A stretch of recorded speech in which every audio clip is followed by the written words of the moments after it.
what we're doing today is we're working on the windows. It seems as every time it goes up, it's going off track right here.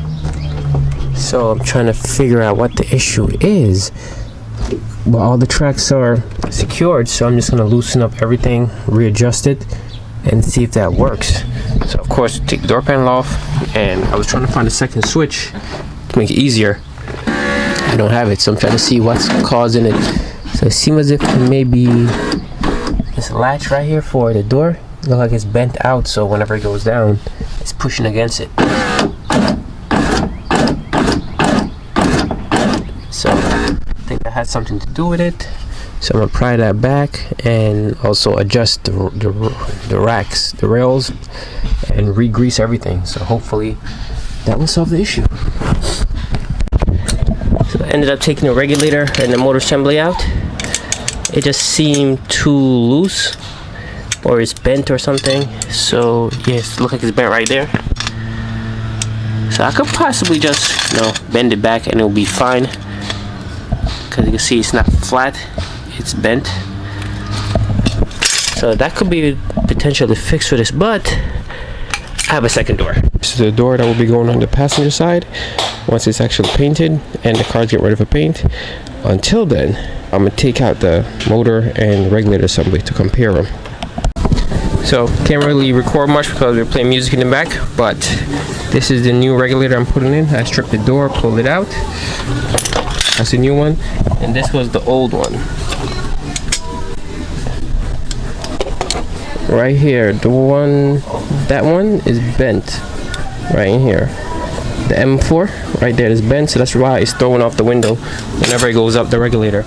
So now I'm just gonna throw this in, put the silicone grease on it, and then this window should work correctly.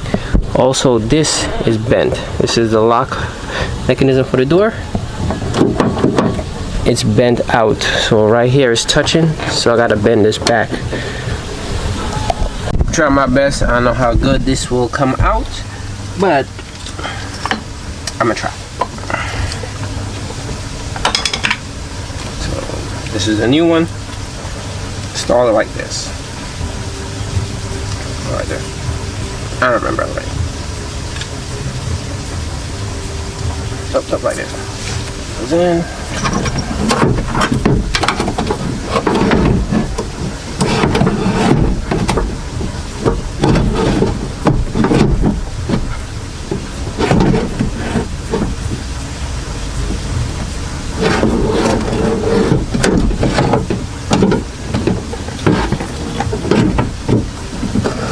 Then just line everything up, plug it in.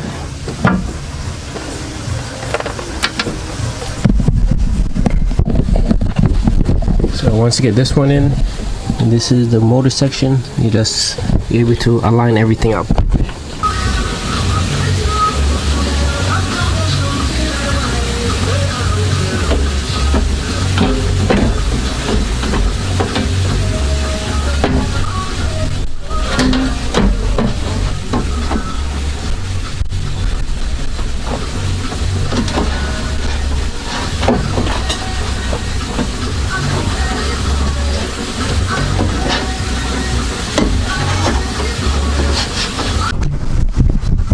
That's what it should look like. So everything is in. I tightened everything up, so let's just see if it goes up straight.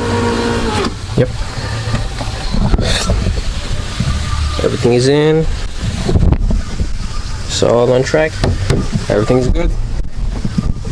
I also bent back this bracket so it's no longer interfering with the door, the window as it goes down.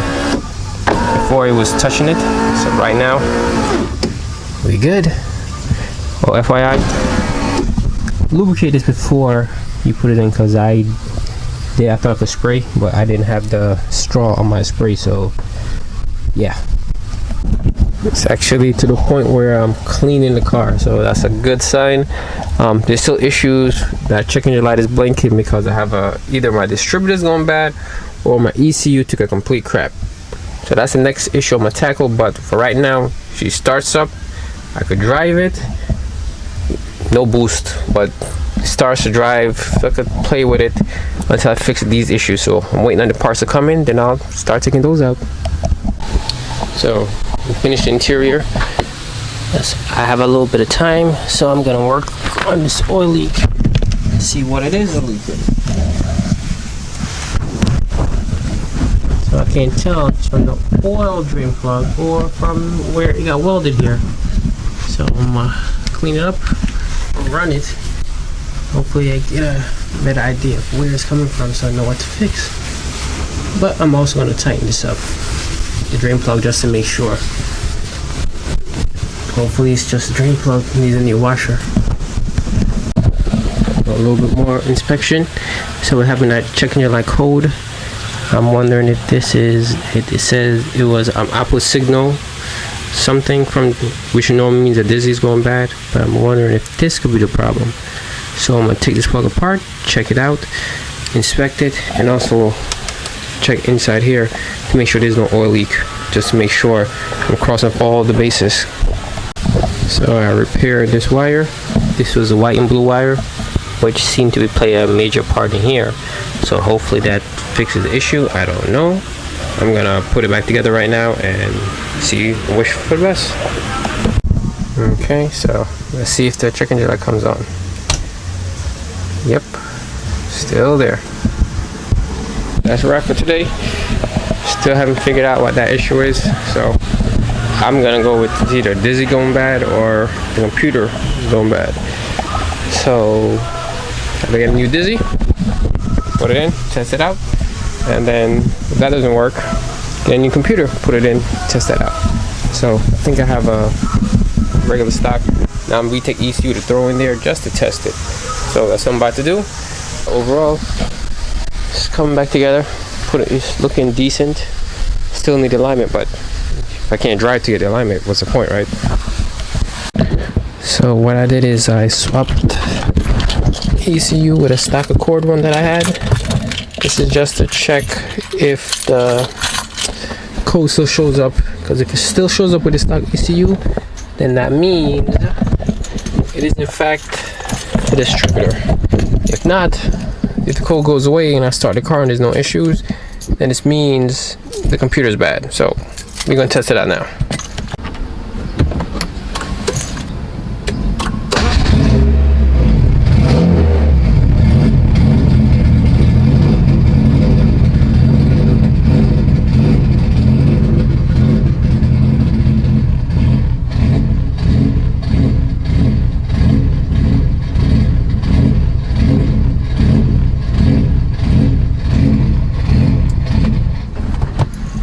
Okay, so check engine light still stays on. That's probably for the other sensor I've disconnected.